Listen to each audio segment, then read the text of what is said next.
Lengthy bio. Try to abbreviate it. First and foremost, I am a Christian. That is number one in my life. Serving God. Following Jesus. Combat veteran. Served in the United States Marine Corps and the Army.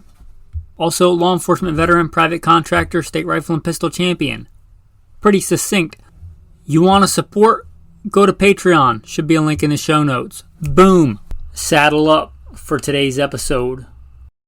Also, real quick, a reminder of this month's giveaway. If you've thought about supporting the show, becoming a patron this month of March in the year of our Lord 2023 will get you entered into the raffle to win a Mora knife, a pretty cool survival shotgun scabbard, choke tube holder, and pull through 12 gauge shotgun cleaner. Should be a Patreon link in the show notes if you want to check that out. Again, check out Patreon. Well, gunfighters, let's wax philosophical. I'm on a road trip, which means I got time. Nobody, I don't think, has ever claimed that a gunfighter cannot be philosophical. So let us gather together, be circumspect, and consider the philosophy of the 5.7. Now, I've done a whole cartridge talk on the 5.7. I may integrate it or not into this episode. Haven't decided yet. But let us gather together. Let's talk about some philosophy of the 5.7. Is it a super fast novelty? Barely more than a gimmick? A answer in search of a question? Or is it perhaps the way of the future in handguns and a highly underrated cartridge that is just now starting to pick up steam? You see, the 5.7 is not new. It's been around since 1990 at least, I believe. And I'm doing this from memory. Go back and double check that. So it's been around a few decades. But for a long time, you basically, this isn't exactly true because you had some experimental and some uppers and stuff like that, but for main buy-it-off-the-shelf guns, you only had really the FN PS90 and the FN 5.7. Again, there may have been some experimental AR type stuff, but really that was it. So it kind of stayed in this very niche market. And like a lot of very niche things, you got your diehard FN guys, just like you have your diehard Glock people or your diehard H&K people, where like anything that they do, it's got to be the best or the best company. Well, let's take a step back. This was originally designed, I believe, for a personal defense weapon. So that was its whole reason for coming into existence. A government request for a personal defense weapon, longer range, high velocity, for personal defense, which seems like on the surface it might have some pretty good crossover application for civilians. Right? We're all about personal defense. So first let's talk about it in its PDW guise, and I would consider a PDW something larger than your average handgun, something a bigger platform. We may call them AR pistols or whatever, but in reality they're their own mutant kind of quasi in between a long gun and a handgun world. They're this independent thing, I think, this PDW world. You know, you could anywhere from basically a full-size fighting handgun with a fold-out stock, which is nothing new, they've been around a long time, to a very compact kind of submachine gun, as in the PS90, CZ Scorpion, something that gives you more firepower and or more shootability than an average full-size fighting handgun, but is much more compact than your standard rifle or even carbine like an M4. Those options discussed are quite a bit smaller and handier and concealable, packable, maybe a better word, than like even a lightweight carbine in M4. So with all that in mind,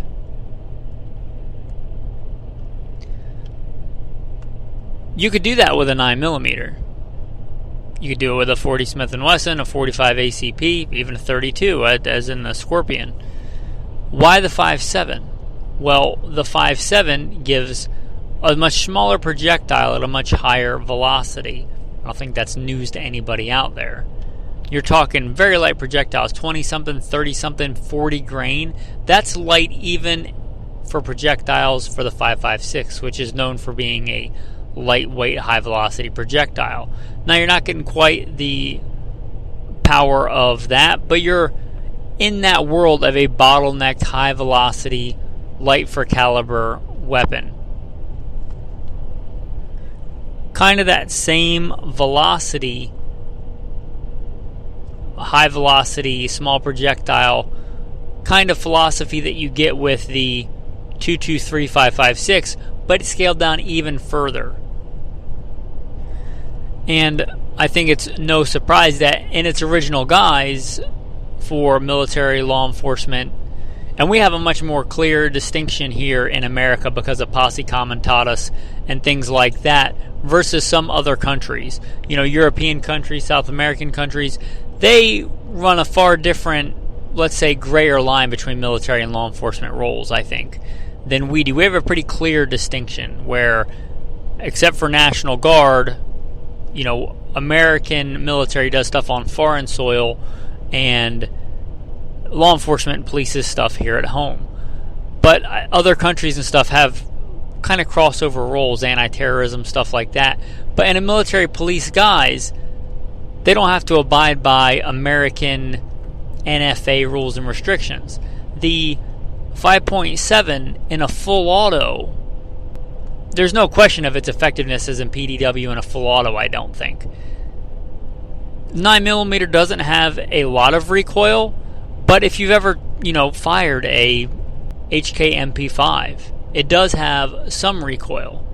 If you ever fired an Uzi, it has recoil. If you can reduce that recoil and keep those rounds on target instead of 3 or 4 on target before that gun, that platform walks off the target, if you can keep that gun on target with controlled bursts and get all those hit center mass.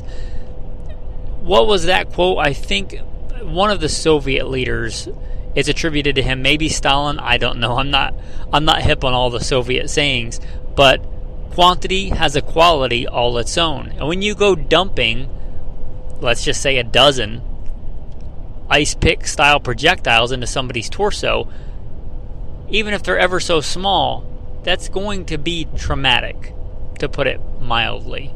So there's that.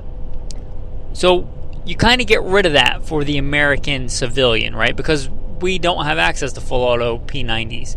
Law enforcement, I'm not aware of any law enforcement agencies that use the P90. There may be some special units somewhere, CIA, somebody might use them, but I'm not aware of any like departments or anything that use them. They may. But for most American civilians, you're dealing with the semi-automatic version, and because of the, let's just say, the NFA, you can't have the small compact package. You kind of have to have a 16-inch barrel, or you have to go the tax stamp route, which is its own kind of restriction. So you kind of get rid of a lot of that. So I'm going to say for the American civilian semi-auto 16-inch barrel P90 or something like it, it's of limited, I think, usefulness with all those restrictions and all those limitations placed on this platform and a rifle. You really are probably better served with something else unless you just want a super unique, low recoiling, high velocity round. And you may. But I think for practicality's sake, for a home defense gun, for a truck gun, there's probably a lot more practical, sensible options than a P90. If you want one, go for it. But I think that if you're not dealing with keeping that gun on target during bursts and you're talking to semi-auto, you ought to be able to recover in the time of a little even a 9mm recoil in a semi-auto. So you might negate a lot of that. Now let's talk about the philosophy of the 5.7 in a handgun. We've kind of settled as a culture here in America, and I guess around the world, maybe we were slow to the party because a lot of other countries went to 9mm long before we kind of made it to standard. We were still chasing 45 and 40 Smith & Wesson and 357 SIG. A lot of other people had already settled on 9mm. And we've kind of come to the conclusion that 9mm, you may disagree with this, I'm talking colloquially as a gun culture, if I can speak for the gun culture of America, that colloquially the 9mm is the best balance and broad spectrum self-defense handgun round. End of sentence. I think we have come to that conclusion, and I think rightfully so. I think for the vast majority of situations, circumstances, environments, platforms, 9mm is the way to go. If somebody says, I'm looking to get into handgun shooting competition, concealed carry, what do you recommend? I'm almost certainly, if there's no other caveats, arthritis, some other extenuating circumstance, I'm going to say 9mm. It's a good, proven defensive round. It is affordable. The ammunition is readily available. As far as centerfire handgun ammunition goes, it's not as cheap as it used to be, but it's not prohibitively expensive to train with. One of the guys in the Patreon chat, which I'd be a bad capitalist if I did not mention, talked a lot about guns and gun stuff, and hopefully more important stuff in the Patreon chat. So if you want to be a part of that, and mostly to support the show, consider becoming a patron. But in the Patreon chat, one of the guys asked about 357 SIG. I think it's a fantastic caliber. This is a little aside, but it'll tie back in. I think it's a fantastic caliber. I have one of my go-to carry guns. It came as a 357 SIG because I got a really good deal on it. Part of that, I think, was the caliber. I could buy that gun and a 9mm conversion barrel and still come out on top, I think. So I bought that gun. It has a 357 SIG. I carried it for a while in 357 SIG. I went hunting with it successfully in 357 SIG. It's a good cartridge. But I carry it in 9mm, and I don't have any plans to switch back to 357 SIG. You gain a little bit in 357 SIG, but I think you give up more. I don't care how good you can control recoil. If you reduce it, you can control it better. That's the initial reason when I was a cop, and everybody was saying 40, 40, 40, and I started competition shooting. You couldn't convince me, no matter how many people told me, that 40 was better, because I knew how fast I could shoot it in a given, let's say, designated circle, chest area, in a given amount of time versus 9mm. And I could get many more hits in a certain amount of time with 9mm. And even at the time when everybody said it had to be 40 or 45, and I went through that whole spectrum, I decided 9mm was the way to go. And I think that you give up more in the 40, in the 357 SIG, in recoil. You get more power, but you get more recoil, and it greatly increases your shot recovery time. Again, you could be the biggest dude with, you could crush walnuts between your fingers and have super strong grip and just be built like a Hulk of a man. I don't care how much you lean towards that side of the spectrum. If you reduce recoil, you'll be able to control it better, and you get less recoil with a 9mm.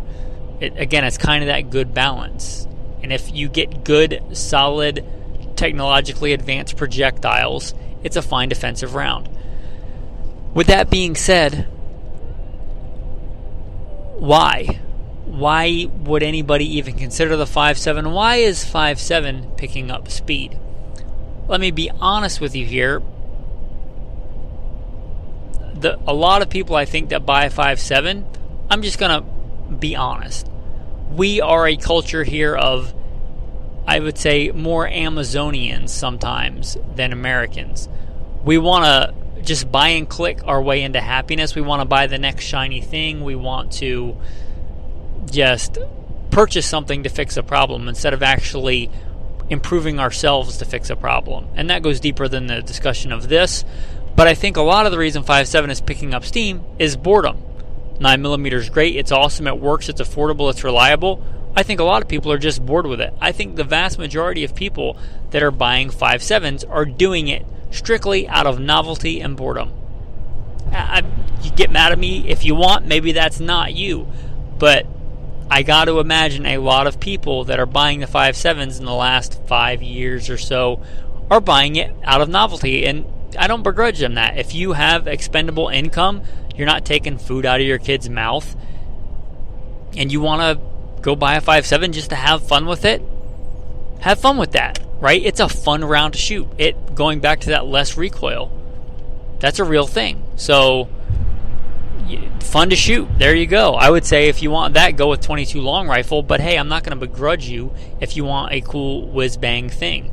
And I think, honestly, a lot of it is that. And you might get mad at me for that. I know I'm the host of Gunfighter Life, and I like guns too. But I think a lot of people just buy stuff because they want something different. Again, we don't have to overanalyze that and say whether that, it just is what it is. And I think if we're being honest, a lot of people buy it for that reason. But let us consider some more practical aspects of 5.7. What might be some actual advantages of this cartridge in a handgun? And I talked about one in an episode that may air before this, may air after it, I'm not really sure. And that kind of spawned, I guess they lead into each other. So I talked about this. The American Southwest. I have spent quite a chunk of my time in the American Southwest. When I was not fighting in Iraq, I was stationed in 29 Palms. If you've ever been there, my condolences. I was there for quite a while. I spent a big chunk of my life in the desert, and I was an urban warfare instructor for the Marine Corps. I am well acquainted with the Mojave. I was the commander of a tactical team to stop active shooters in a large metropolitan area. That large metropolitan area was in the American Desert Southwest. That's all I'm going to say about that. I have spent many a day in the desert, the Mojave, the Sonoran. I'm familiar with that ecology, I'm familiar with that climate, and the, let's say, unique threats that are posed by that environment. One of the things I think this handgun combination will be good for is long hikes in the American Southwest, where you're only going to carry a handgun. You're not out there to gunfight. You're out there to cover ground. You're hiking the Arizona Trail. You're cross-country mountain biking. If you are from the East Coast and you've never been to the American West, like the American Southwest, where, like, if I'm low on gas right now, I'm east of the Mississippi, yearning to get back out west. But if I run low on gas, I can probably find a gas station in 10, 20 miles. Some places in the American Southwest, you might not see a human for 100 and something miles. It's a vast, stark difference between there and here. Somewhere like that, where you're covering, or may want to cover, vast distances on foot, I think that is a place where this 5.7 might really shine. It's lightweight, and if you have to carry all your ammo, and you're not going to get a resupply, there's no Walmarts to go to, nothing like that. There's a real advantage. You could carry a 5.7 handgun, which is not heavy, and the loaded magazines are not heavy. You got 20 rounds, 21 rounds on tap, right? And I know some have different capacities, but for argument's sake, let's say 21 rounds. A good number on tap, on your person. I don't think I have to remind anybody the dangers that are afoot on the American-Mexican border, right? You might find your way in a gunfight out there, and if all you have is a handgun and that wide open country, you could do a lot worse than an FN 5.7. Especially if you're a good marksman, you can gain a little bit more distance, and distance equals time, and time equals opportunity to maybe extricate yourself from that situation. And I think there's a lot of advantage there in the 5.7. So lightweight, you can carry the gun, you can carry 20 rounds on tap, maybe a spare mag, and then 2 boxes of ammo. You're 140 rounds, and it doesn't weigh that much.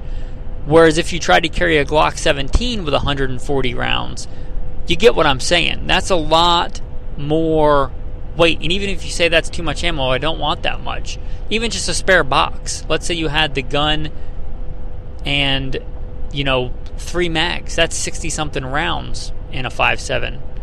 That's a good amount of ammo. It's going to weigh less than a comparable thing in 9mm. Just the projectiles alone of a 9mm weigh quite a bit more.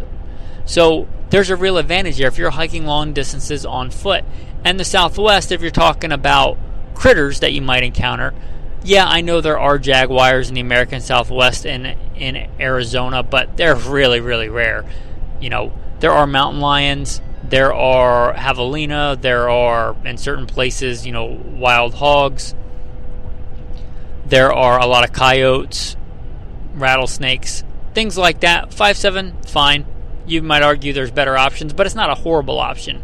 And again, people behaving badly in almost any environment. I don't care if it's Alaska or the American-Mexican border or suburbia in I don't know, I'm just going to pick a random place. Cleveland, Ohio. Almost always your biggest threat is people doing what they ought not be doing and having to deal with that and change people's behavior. Again, I could think of better options than the 5.7, but I could think of a lot worse. And if weight is a primary concern and distance might be a thing, there's a lot of merit there for the 5.7. And I mostly thought about the Southwest because I think that's where it would do best. But if you're a through hiker, on the Appalachian Trail, you might argue 22 Magnum or 22 long rifle even might suffice. But 5.7 again would not be a bad choice if you wanted a fighting handgun, because there's a lot of other platforms, and I'm not going to get into that in this discussion, which one is better, which one is not. But let's just, for argument's sake, they say the OG, the FN 5.7. It's a military-grade handgun. It's a proven platform. It's rugged, it's reliable, it's a full-size fighting handgun. And the entire platform gives you a lot of firepower without a lot of weight. If you were, let's say, mountain biking the Appalachian Trail or something like that, I would say hike the Pacific Crest, but most of these guns are going to be illegal there, sadly.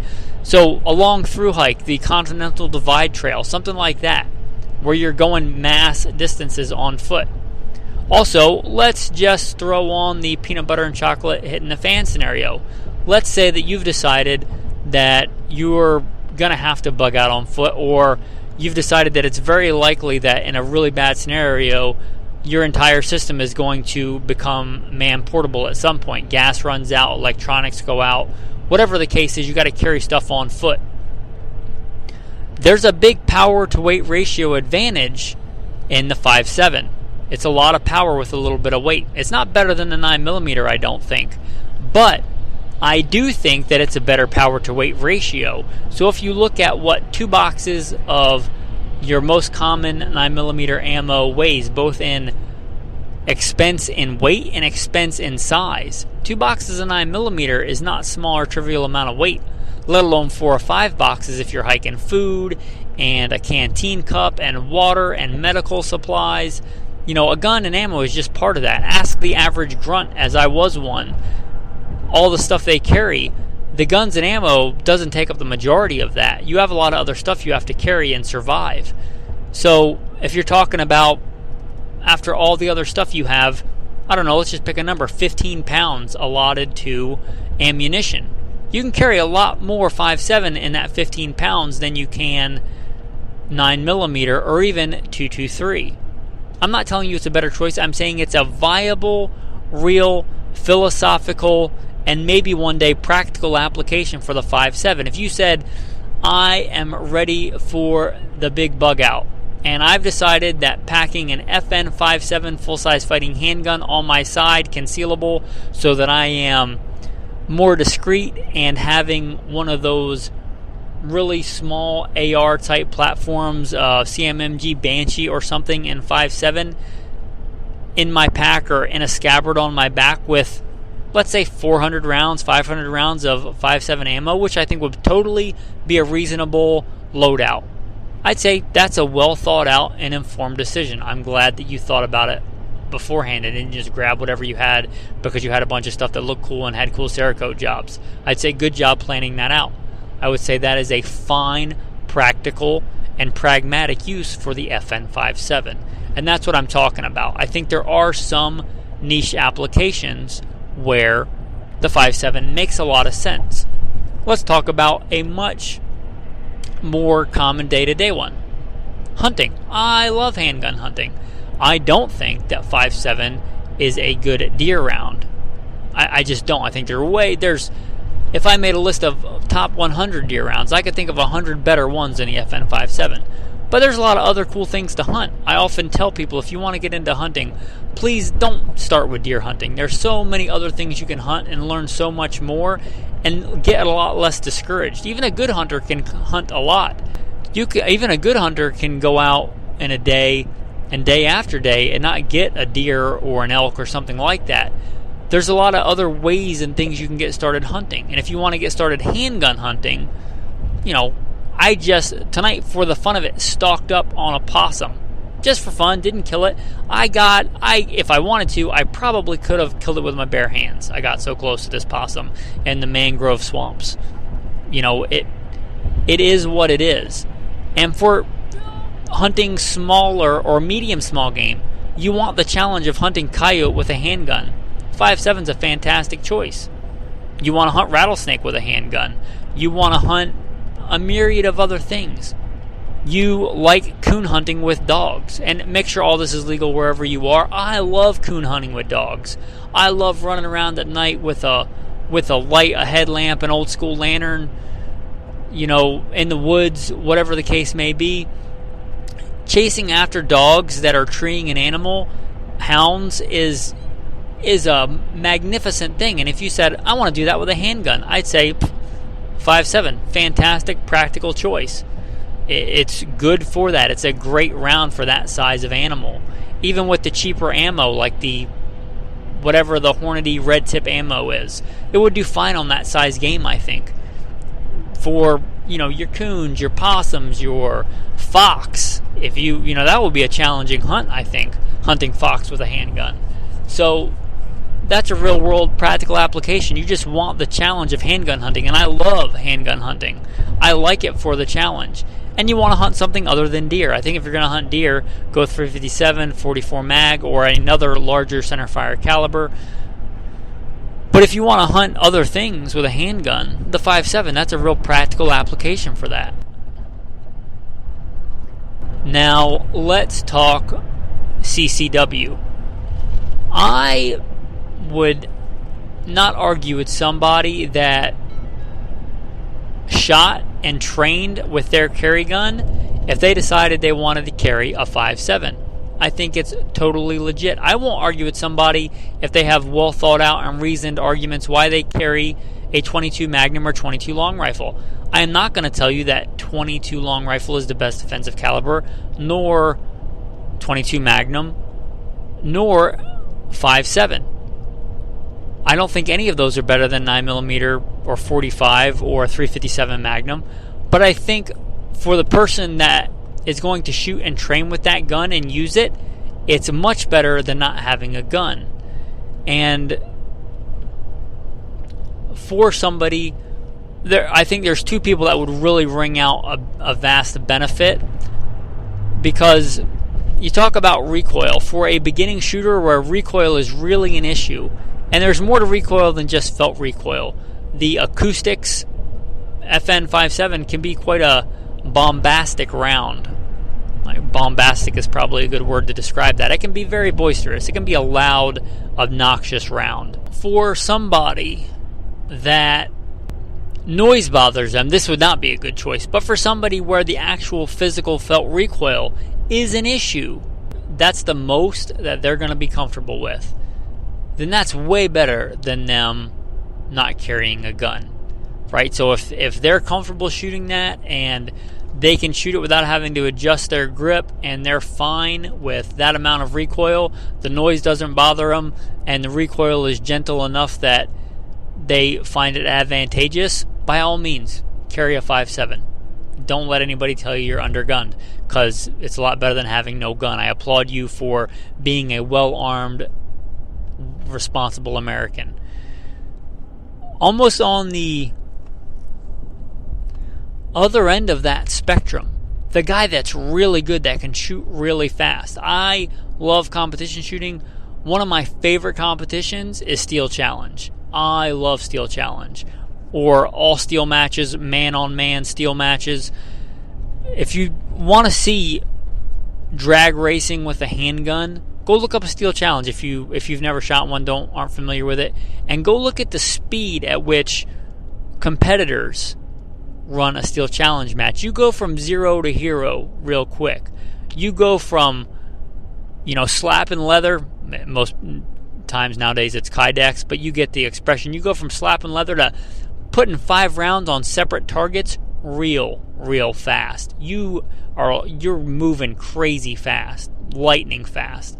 And for the guy that does that regularly with a big, full-size, long slide competition gun and can shoot really fast, but that's probably a gun bigger than he's likely to carry on a given day.